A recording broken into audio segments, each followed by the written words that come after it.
I am now overlooking what is the new front line, and it's a good 100, 200 metres or so outside the square, up one of the roads at the side of the hotel where we are staying. And what's happened in the last 15 minutes or so is the protesters have pushed themselves right up this street. The police have scurried away to the top of the street, but are hitting back and are shooting, probably not at random, but they are shooting with live rounds at the protesters. About 10 minutes ago, a whole bunch of protesters, maybe 2 or 3 dozen, ran up the street to try and take on the police. And seconds later, they all came charging back down as the police just volleyed fire at them and sent them back. Now, I've seen at least a dozen, probably 2 dozen people pulled out injured. Whether or not there have been any fatalities, it's difficult to know from here.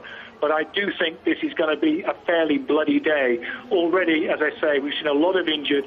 The police clearly feel that they've been outrun and are hitting back with everything they've got, and they've got weapons of every denomination.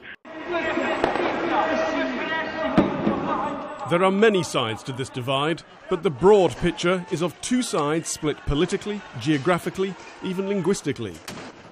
Ukraine sits between Russia to the east and the EU to the west. Here, the first language is Ukrainian, but the further east you go, the more people, albeit still a minority, speak Russian. The heavy industry is here, and its market is to the east.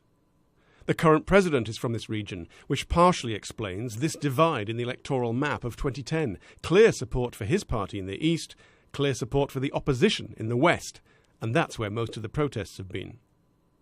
History explains something of the divide.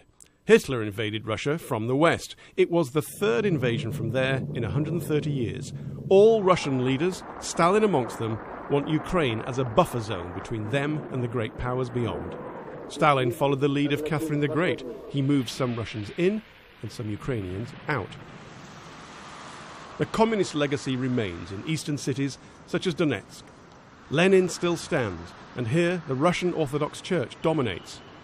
Few of Ukraine's 6 million Catholics live on this side of the country. The east is the industrial heartland. From here, most of the products head towards Russia and Kazakhstan. Some locals are suspicious about the market the European Union offers. The wheat fields are here too, and underneath them run the gas pipes from Russia, which heat Ukrainian homes and those of countries in the EU.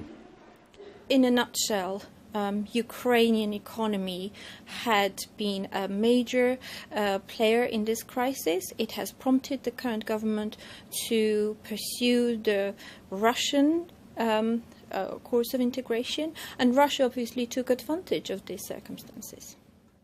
But the protesters and their millions of supporters believe future prosperity and the guarantee of democracy is with the Western nations.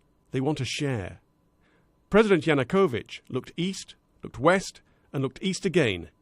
They want to turn that round. Tim Marshall, Sky News.